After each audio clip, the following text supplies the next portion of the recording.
Bem-vindos ao Fora de Portas, esta semana com Pedro Chagas Freitas, escritor vimaranense, licenciado em Linguística, começou no jornalismo numa revista vimaranense, passou para o desporto em 2001, escrevendo para a Bola, e em 2003 também para o jornal local desportivo de Guimarães. Depois vêm os livros, a partir de 2004, em 2005 publicou a sua primeira obra literária.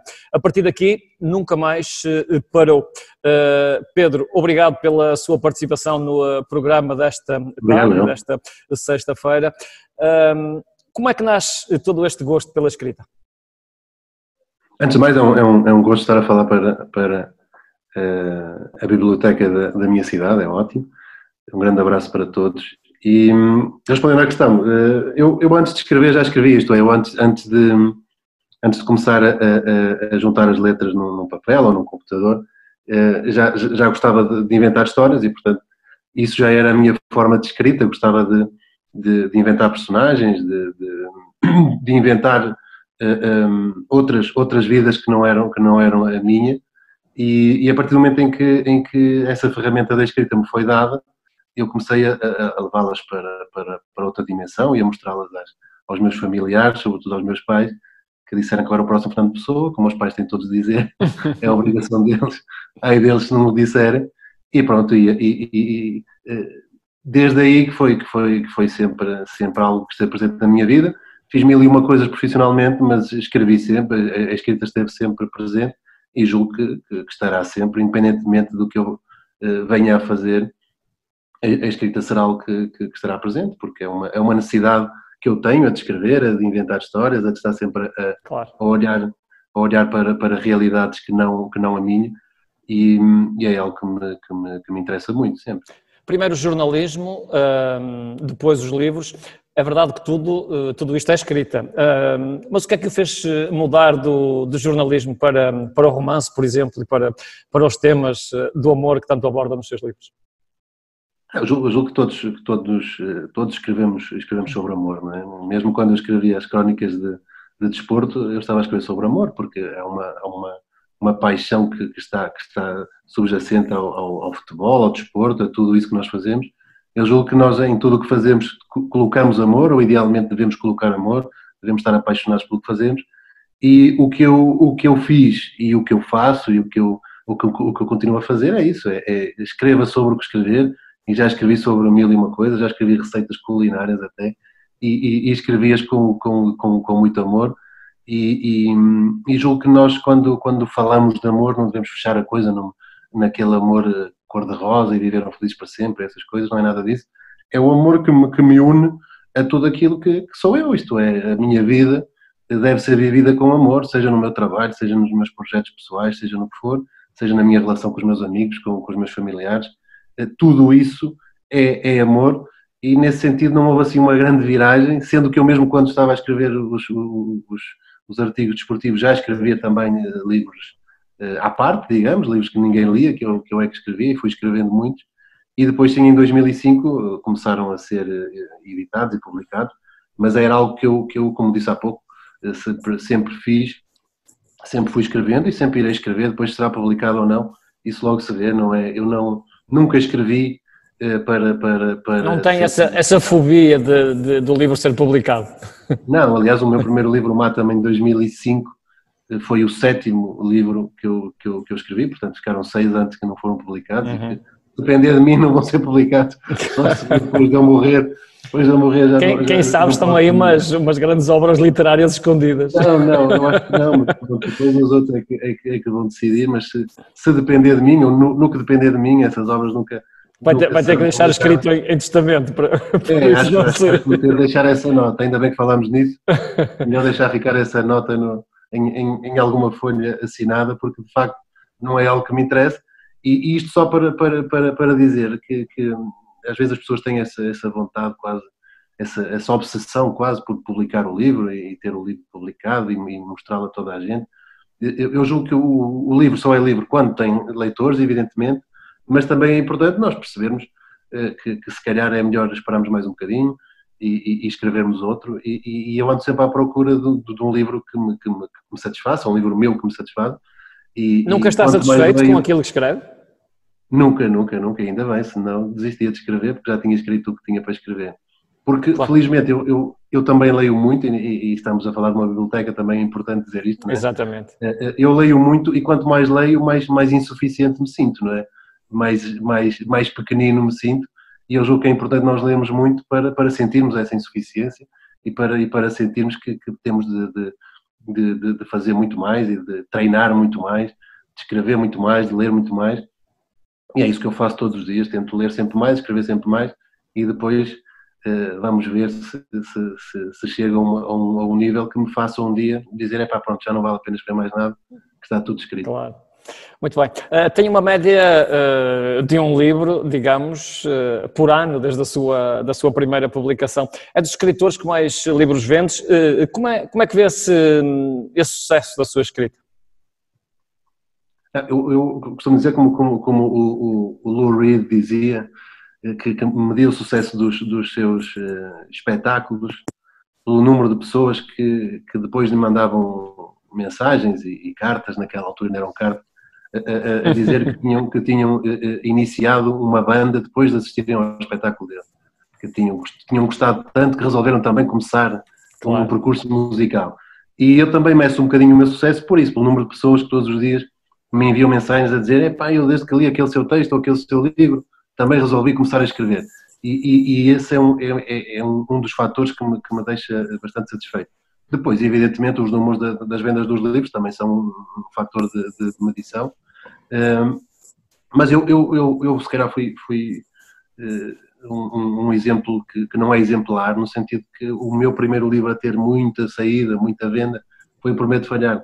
E foi um livro no qual eu tive de ir contra, digamos, o que me diziam as pessoas da área, que diziam que aquilo não ia vender nada, porque não era um romance normal, digamos, com princípio, meio e fim, aquela coisa mais tradicional. E eu resolvi, apesar disso tudo, publicá-lo e pronto, se não vender nada, não vende. Portanto, eu se fui best-seller, foi sem querer, porque o que me estavam a dizer é que aquilo não ia ser um best-seller de maneira nenhuma, não havia história nenhuma de um livro assim. Às vezes são onde a gente menos espera, não é? E às vezes as pessoas perguntam qual é a receita e como é que fiz. A receita a esse nível é exatamente o contrário da receita, é não ter receita. É ser contra a natura. Porque ali era muito mais fácil ouvir o que essas pessoas, que eram pessoas da área, portanto, editores e pessoas da área, que me diziam que se calhar não era a melhor aposta em termos comerciais, mas apesar de tudo, como era o livro com o qual eu mais me identificava, eu pronto, arrisquei e depois foi uma bola de neve. Portanto, eu não vejo isso como uma receita, é exatamente o contrário. Eu já escrevi livros de todos os géneros, já escrevi livros de humor negro, poesia, o que quer que seja, thrillers até, e uns vendem mais, outros vendem menos. Nunca vou à procura dessa receita, porque seria muito fácil eu agora escrever sempre a mesma coisa, porque era fácil, mais um prometo falhar, prometo sonhar, prometo andar, prometo cair, prometo uma série de coisas, e em termos comerciais era uma receita segura, mas o que me interessa não é isso, interessa-me explorar outro tipo de narrativas, explorar outro tipo de abordagens, e depois logo se vê... Tem esse aliciante de percorrer caminhos que não são aqueles em que se sente mais confortável, por exemplo? Sempre. Aliás, não há nenhum livro que eu escreva sabendo que vou escrever algo de próximo ou de semelhante ao que eu já escrevi, não é? Apesar de nos títulos, sobretudo os prometos, que têm os 3 prometos, apesar de nos títulos eles serem semelhantes, em termos de abordagem narrativa são completamente diferentes. E depois gosto de fazer outras coisas, como o Amor Não Cresce nas Árvores, que é o livro de 2018, que é um livro que se pode ler por cores e que tem uma aplicação associada em que se atira o dado e é o dado que decide o que é que nós vamos ler a seguir. Portanto, interessa-me esse tipo de abordagens completamente diferentes, abordagens que me permitam perceber se sou capaz ou não. Portanto, aquele desafio que eu lanço a mim próprio. E depois, lá está, logo se vê, muitos desses nunca foram publicados sequer, mas eu tenho essa necessidade de os escrever e de mostrar a mim que sou capaz de escrever um livro com aquela estrutura, com aquela abordagem narrativa, e pronto, ando sempre obcecado com isso. Nestas coisas estamos sempre sujeitos à crítica. Costuma lidar bem com a crítica, principalmente quando ela não é favorável? Não, eu basicamente não valorizo... Ou nem sequer se preocupa com a crítica. Há esse aspecto também. Não, eu quando estou a escrever estou-me borrifando. Portanto, quando estou a escrever estou-me nas tintas para o que pensam bem ou mal. E é exatamente o que eu ia dizer. Tento não valorizar quer a muito boa, quer a muito má. Porque nós quando temos mais visibilidade, é evidente que quanto maior é a visibilidade, mais pancada levamos. Portanto, mais coisas boas também nos acontecem, mas mais pancada também levamos e é natural. E eu respeito muito as pessoas que gostam muito e as pessoas que não gostam também tenho de respeitar. Agora, não é isso que me faz escrever mais ou menos, não é nada que influencie sequer ou que belisque sequer aquilo que eu faço. Nem mudar os horizontes que possa ter para uma possível obra, por exemplo, não é? Não, de todo. Quer as boas, quer as más. Portanto, eu também recebo muitas pessoas a dizerem, pá, adorei este livro, se o Pedro pudesse escrever algo do género, eu ia ler sempre, mas eu não é por isso que vou escrever algo do género, porque, como referi há pouco, interessa-me, acima de tudo, escrever o que me apetece. O que naquele momento eu sinto que é o que eu sou, que é o que eu quero contar, que é a história que eu quero contar, que é a abordagem que eu quero ter, e depois, pronto, se correr bem melhor, em termos comerciais, se não correr, paciência. Eu também nunca escrevi com esse intuito, como dizia há pouco, portanto, nunca foi, aliás, há uma entrevista minha, muito antiga, que me apareceu no outro dia, que dizia qualquer coisa como nunca serei um best-seller, enganei-me redondamente nesse aspecto, porque não era de facto minha intenção, e se foi sem querer mesmo. Caiu-lhe na sopa. Ainda bem, porque eu gosto de ter muitos leitores, claro. não tenho problema nenhum em ter muitos leitores, adoro ter muitos leitores, mas nunca escrevo, quando estou a escrever não estou a pensar nisso. Quando pega num tema tem sempre o objetivo de desconstruir uma ideia formada, um padrão na sociedade? Não parto com isso, mas é evidente que nós quando entramos numa personagem, quando estamos a criar uma personagem, aquela personagem acaba por ter traços nossos, evidentemente, não é? E quando nós estamos mais revoltados, eu sinto que a personagem também está mais revoltada um bocadinho. Quando nós estamos mais queridos... Isso transparece na escrita, não é? Agora não há nenhum livro, eu não escrevo o livro a pensar agora vou escrever este livro para desmascarar... Porque sou contra aquilo ou sou contra aquele outro, não vejo a literatura, neste caso, como uma arma direta, isto é, uma arma indireta, porque evidentemente que uma personagem que transpareça alguma coisa vai alterar a maneira como o meu leitor vai ver o mundo, se calhar, e a arte serve para isso, também para nos fazer ver o mundo de outra maneira, mas não é de maneira nenhuma a minha intenção. Portanto, quando estou a escrever eu não estou a pensar agora eu vou fazer isto para desmontar algo ou para chamar a atenção para algo. Claro. Interessa-me, antes de mais, ser fiel às personagens, ser fiel à história e depois o leitor, e eu gosto de dar muito crédito ao leitor, o leitor é que vai tirar dali o que é também o que ele é, porque o livro serve para nos ler muito mais do que para nós o lermos. Exatamente. Como é que tem vivido este ano de 2020? Um ano completamente, enfim, complicado para todos. Isto não lembra a ninguém, não é? Sim, completamente atípico. A minha vida durante a semana, de segunda a sexta, acaba por ficar igual, que eu já ficava segunda a sexta, já ficava mais em casa, mas ao fim de semana tinha sempre apresentações, palestras e coisas relacionadas com o que eu faço, né? E isso desapareceu completamente e sinto muita falta de estar antes de mais com a minha família, né? E depois com os meus leitores.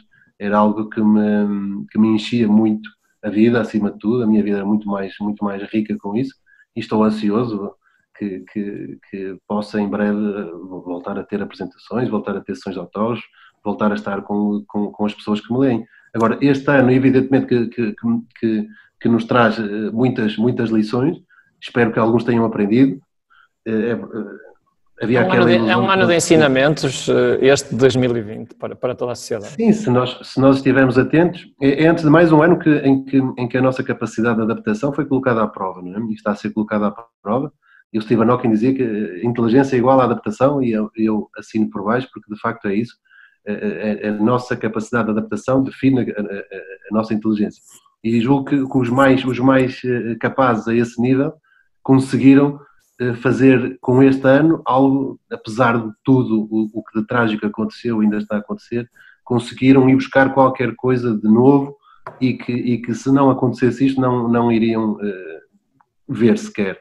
E nós, humanidade, desde sempre conseguimos ultrapassar e tirar qualquer coisa dos períodos mais negros que tivemos, e julgo que, apesar de tudo o que de mal já aconteceu, o que de muito mal já aconteceu,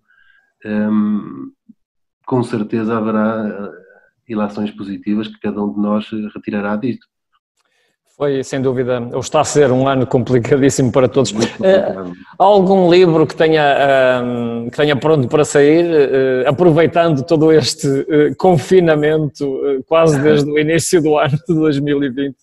Não, eu lancei em setembro É Urgente Amar, que o título também vai um bocadinho ao encontro do que eu acredito que é de facto urgente neste momento, neste período mais do que nunca, que é amar no sentido de nós percebermos o que é importante para nós, e é algo que nós sabemos desde sempre. Eu julgo que não há ninguém que não saiba que o mais importante da nossa vida são aqueles que nós amamos, todos sabemos isto, é uma verdade, julgo que intocável, mas muitas vezes no nosso dia, ao longo do nosso dia, todos os dias, acabamos por não criar essa hierarquia no que nós fazemos, acabamos por priorizar outras coisas, porque julgamos que são essas sim urgentes, temos contas para pagar, temos obrigações para cumprir, e esse É Urgente Amar é um grito de revolta nesse sentido, de que de facto é urgente amar. Agora, no próximo ano, haverá pelo menos mais um livro.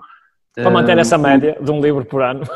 Pelo menos um livro por ano julgo que será possível manter, mas não é um livro, porque também não é algo que me interessa muito. Julgo que há outras pessoas muito mais capazes a esse nível de tentar esmiuçar o que nos aconteceu e que nos está a acontecer, e com certeza, e já há livros e já há séries e filmes sobre isso, e muito mais obra irá ser produzida com base neste período, porque é riquíssimo em termos históricos e sobretudo em termos sociais e humanos. Claro. Para finalizarmos, costumo deixar sempre um desafio aos nossos convidados. Quero deixar alguma mensagem nesta época, costuma ser também um apelo maior ao coração, esta época natalícia, e porque estamos tão bem no tema, e neste final de ano, neste final de 2020, que se aproxima também. A grande mensagem é a de sempre, e julgo que este ano faz muito mais sentido nesta época natalícia, e estando nós confinados ou quase confinados, é muito importante nós conseguirmos transformar aquilo que temos em algo que nos satisfaça de algum modo, e muitas vezes nós andamos à procura das grandes coisas, dos grandes feitos, de ter o melhor carro, ter a melhor casa, ter as melhores férias, ter os melhores amigos, ter o melhor Facebook, ter o melhor Instagram. Andamos à procura dessas coisas e não são propriamente essas coisas que nos realizam. Eu julgo que nunca ninguém, nos seus últimos dias de vida, terá dito que gostava de ter trabalhado mais ou gostava de ter tido uma piscina maior. Eu julgo que nunca terá sido esse a grande dor ou a grande perda. Nós lembramos, sobretudo, dos momentos que, se calhar, nós pensávamos que não eram os inesquecíveis, e se calhar são os inesquecíveis. Eu, olhando assim de repente para trás, o que me lembro é de ir pela primeira vez com a minha mãe ao supermercado. Vejam lá, o que é que isto é? Não tem nada de especial, mas aquele coisas momento simples da vida, não é? Foi um momento marcante em que eu me sentia, isto é giro e tal, estou aqui, tenho coisas aqui, eu posso olhar, ver. E agora, se pudermos, fugimos dos supermercados, não é? Sim. Agora nem isso nós podemos fazer descansados. Mas eu julgo que a receita é essa, é olhar para um monte de trapos que muitas vezes nós pensamos que é a nossa vida, e tentar transformar esse monte de trapos num vestido o mais interessante possível, e em algo que nos sirva e que nos faça de alguma forma sentir-nos realizados dentro do possível. É sem dúvida uma imagem interessante esta para terminarmos este programa desta sexta-feira. Pedro Chagas Freitas foi o nosso último convidado deste ano. Resta-nos mais um programa, não vai ter nenhum convidado em especial, vai ser uma missão toda ela feita por gente da casa e dedicada ao Natal, que será então passada no dia 25 à tarde pelas 16 horas. Cá estaremos, até lá, boa tarde. Um grande abraço.